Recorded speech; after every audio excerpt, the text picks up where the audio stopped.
Ang ganda ng mga flower vase. Sarap mamili. Pag nagawa na yung aking bahay. Ang cute oh. Ang ganda. Dito po kami sa IKEA. Nagtitingin ng mabibili. Itong aking friend. Ang ganda ng mga flowers. Ang sarap mamili ng gamit sa bahay. Bili pala akong tuyo.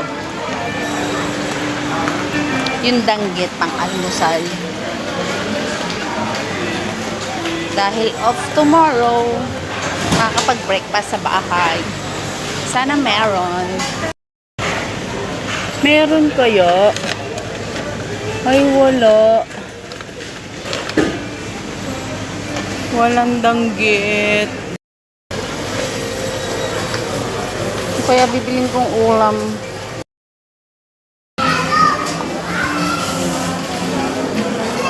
Ito po ako sa Lulu. Be, nagpaano ka na? Hindi pa. Sige, ako tapos na. Sige, magpaano ka muna. Pagbabayad na kami. Ayan ang nabili kong ulam. Gulay at saka seafoods. Magluluto na po kami ng breakfast namin. So Friday today, wala po kaming pasok dahil holiday dito. So kaya po makakapag-breakfast kami dito sa bahay. Pag po kasi may pasok, maagang pasok, sa work na po kami nagbe-breakfast. Tsaka po kami dito nakakapagluto kami ng breakfast pagka off lang at pagka weekend. Minsan naman po, depende pa rin kasi minsan Friday may pasok. Hindi naman po lahat ng OFW ay same ng off. Kaya po kami, tulad ko, ay luto ng breakfast dahil po may off ako ng 2 days, minsan po 3 days pag weekend. So kaya po nakakarakit din ako. Kaya po thanks kay God kasi lucky ako sa location ko. Halabis tawag dito eh.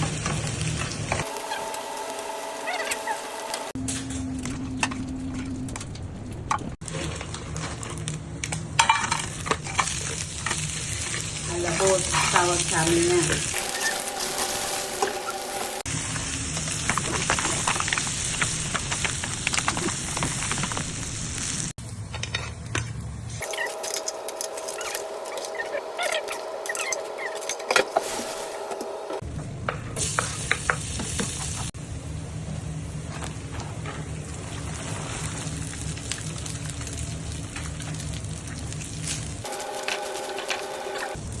Lagyan ko lang konting toyo.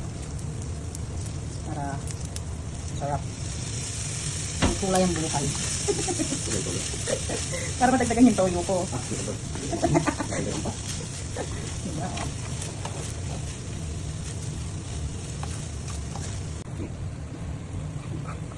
Lagyan natin ang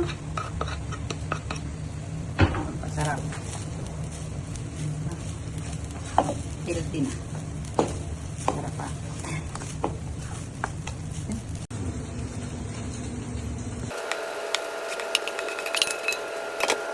Ayan, dahil po hindi ako nakabili ng tuyong danggit. Yan po ang aming almusal. Hinalabos na hipon at alimasag with pritong egg, saba at sinangag. Ng gobyerno sa publiko na gumamit ng karahasan habang patuloy ang investigasyon sa sinasabing mga anomalyang flood control projects. Live mula sa Pasig City. Kain po mga lalag. Sabang nanonood ng balita. Nung talat sa labas ng compound ng mga detalye. Kamaya na. Sa gitna ng mga protesta. Diba? Kabayan, meron tayong makikitang police visibility nito habang ongoing yung rally kanina. At kaninang hapon din ay nagsimula ng mag-deploy ng pulis dito sa tapat ng compound ng Mother Kaya. May kasamang police truck at riot shield